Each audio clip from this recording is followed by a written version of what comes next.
to check out the ski conditions as we head out to Tahoe. Now, no new snow to report here. However, the bases certainly look attractive, don't they? With some of these bases up to 240 inches around Kirkwood, 192 inches around Squaw Valley, 100% of the trails open. We will find spring conditions at Sierra at Tahoe, but groom conditions for Alpine Meadows and for North Star at Tahoe. As we head through time on into Tuesday, looking at some pretty nice conditions to get out there and enjoy the slopes and the groom conditions. And the same is true on into Wednesday.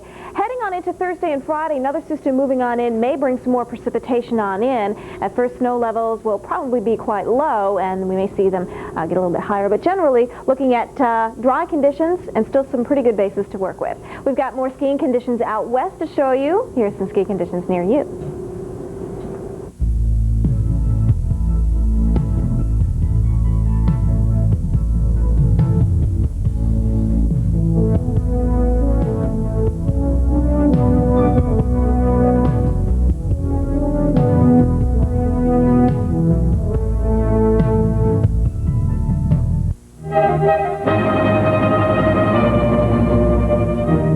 Watch the premiere of Gil Shaham's Winter, only on the Weather Channel. Coming up, a look at your local radar. But first, the current local conditions.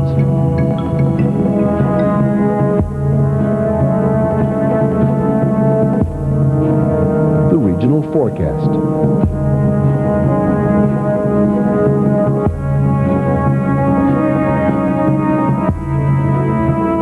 Your local 36-hour forecast from the National Weather Service.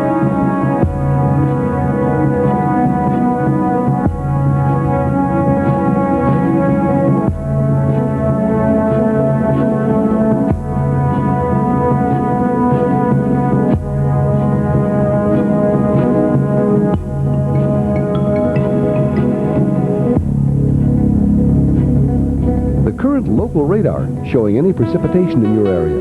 Intensity is indicated by the color code at the top of the screen. You're watching the Weather Channel. Accurate and dependable forecasts you can always turn to. And when you're away from your television, the Weather Channel forecast is also available from the following.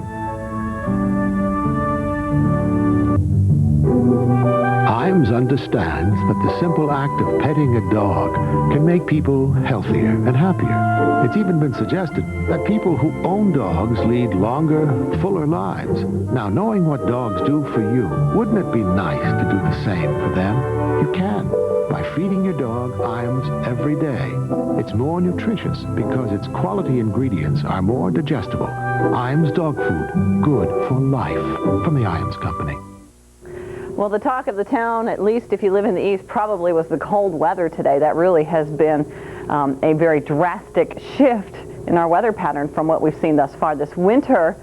But out west, the talk of the town was probably the mild weather. Hard to believe when we're talking below zero temperatures in the east that we're talking about record highs in the west, but that was the case. It was a beautiful, warm day today in Denver and Phoenix and Salt Lake City, even up towards Seattle today. Temperatures were above normal, but a lot of folks just decided to stay indoors, and with good reason, with temperatures on the average well below what they should be for this time of year. Now, I just want to show you a few of these warm spots. Indeed, we had some record high temperatures set and down to south into San Juan, Puerto Rico, 91, but that doesn't matter so much as what happened here in Reno and Portland and Brigham City and Anchorage, Alaska, 47. It was warmer today in Anchorage, Alaska than it was in Atlanta, Georgia, 42. Can you believe that?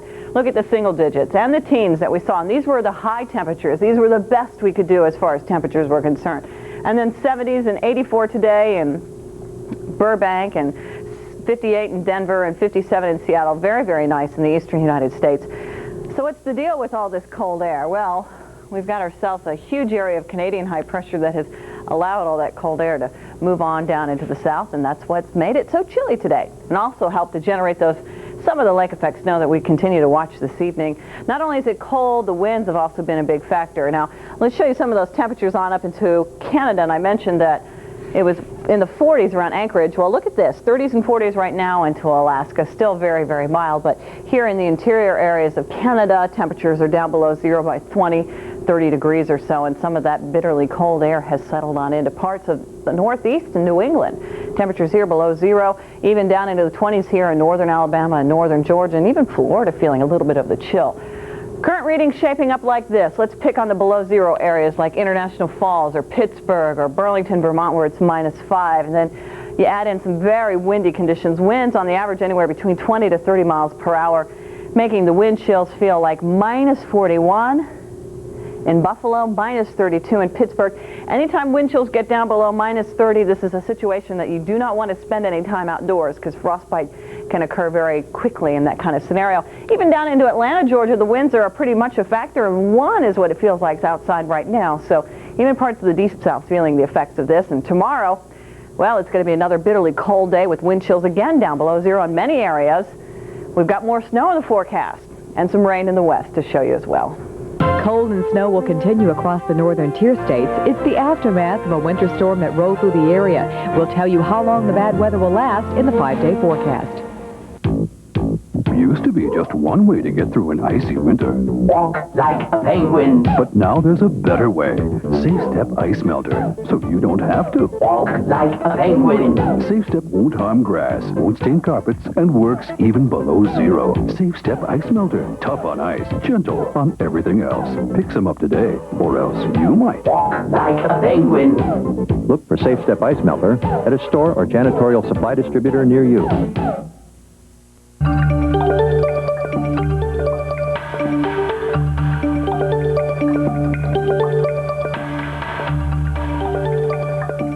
The Weather Channel brings you the Earthquake Activity Report. We'll advise of earthquake activity near the West Coast during the past 24 hours, only on the Weather Channel. This look at the school day forecast is sponsored by Chiquita, quite possibly the world's perfect food. Well, Monday morning is going to be rough for those school kids, especially around the Great Lakes, but even down into parts of the Deep South. It's going to be cold to start off the day. Bundle them up real warm tomorrow morning. And we've gotten reports around Syracuse that the schools are closed. There may be some other school districts in the New York area, some other areas around the Great Lakes that I'm not aware of. So you may want to just check on in and see what's going on. Maybe a few flurries when you're sending them out the door, morning hours around areas like Kansas City and up toward Omaha, but it really shouldn't amount to much. And then the rain will be a factor in the morning hours now around Seattle and Portland, perhaps even around Sacramento, but it should be tapering off by afternoon. But they still may need the umbrellas initially, at least to start the day. And definitely the mittens and anything else you can throw on them to keep them warm, because our temperatures are going to be in some of the single digits, and the wind chill values may be as cold as -20, -40 up to the north. Even down into Florida, we're seeing some of that cold weather. Well, we are going to see the rain increasing in parts of the west, and we'll update you on how cold it is and how cold it's going to get tonight coming up next. Usually I take 2 at a time, but not on Mondays. Every morning, this is how Julie Fernando gets to work. She does it to feel better. This is my version of a stair machine. Eating a Chiquita Banana every morning also makes her feel better. With vitamin C, potassium, and almost no fat, it helps her conquer all the day's ups and downs.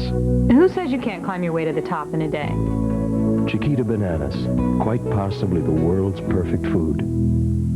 Now, your local forecast, accurate and dependable from the Weather Channel. Current regional conditions.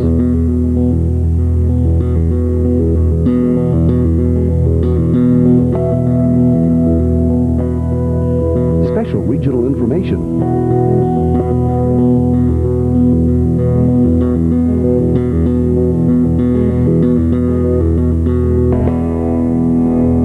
Your local 36-hour forecast from the National Weather Service.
location and its movement during the past 90 minutes. Intensity is indicated by the color code at the top of the screen.